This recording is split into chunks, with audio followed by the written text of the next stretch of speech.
arm drag from butterfly. A couple different ways that I like to do the arm drag without having any kind of D-grips, just a basic arm drag. Where to put the wrist is what I'm talking about.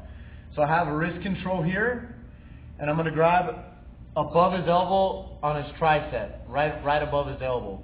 Now, I can't have both feet in. I need to be able to move to his back, so I'm going to take one leg out. My opponent's wrist is going to be what I call pocketed in my armpit. It's going to be stuck up in the armpit like this. Doesn't need to be squeezed or anything, just there. I'll remove one leg, put my hand on the mat to help me scoop my butt, and I'll drag the arm so that he starts to go here.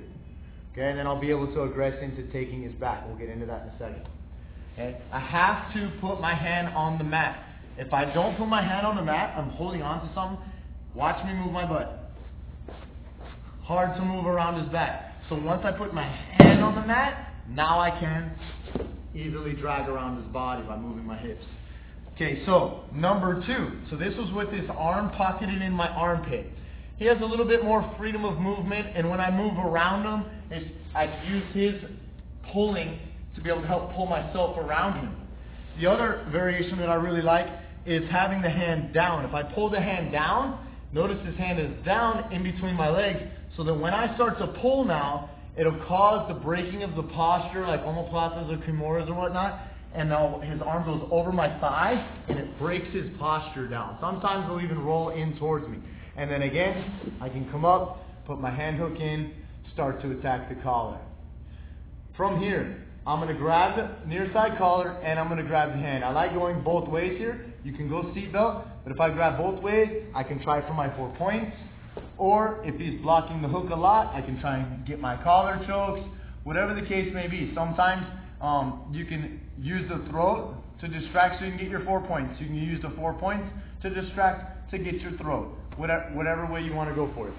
But we're going to drag right now and then get into our bow and arrow.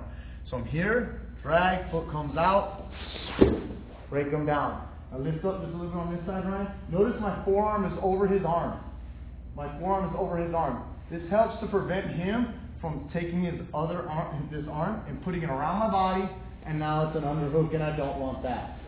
Okay, so when I leave it here, boom, that prevents him from being able to pull his arm out. I use this to pop up, and now I can attack towards his back.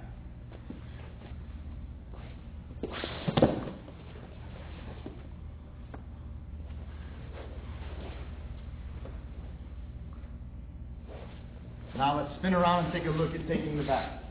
So from here, I've got this collar.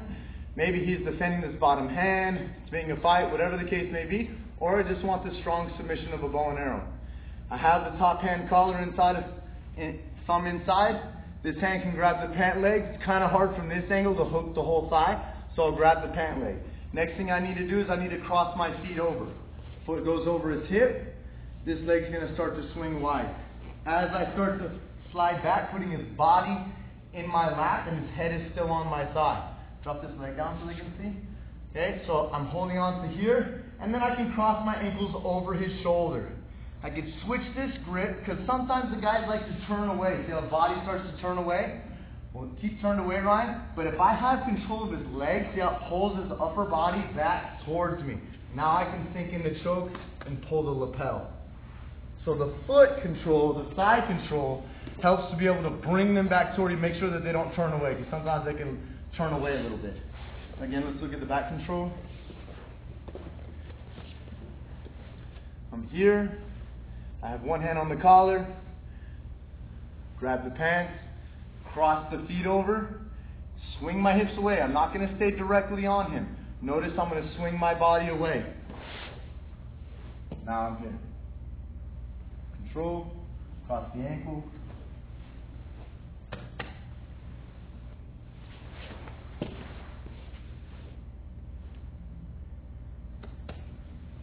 One last thing I want to discuss. Why cross the ankles over the shoulder? I can effectively do it like this, but if you leave the leg down or any room for him to go over, what Ryan wants to do is he wants to bridge his body over my thigh to start to escape. Okay, so when I lock my ankles like this so that my leg is over his shoulder, this makes it hard for him to escape because he can't bridge his shoulder over my thigh.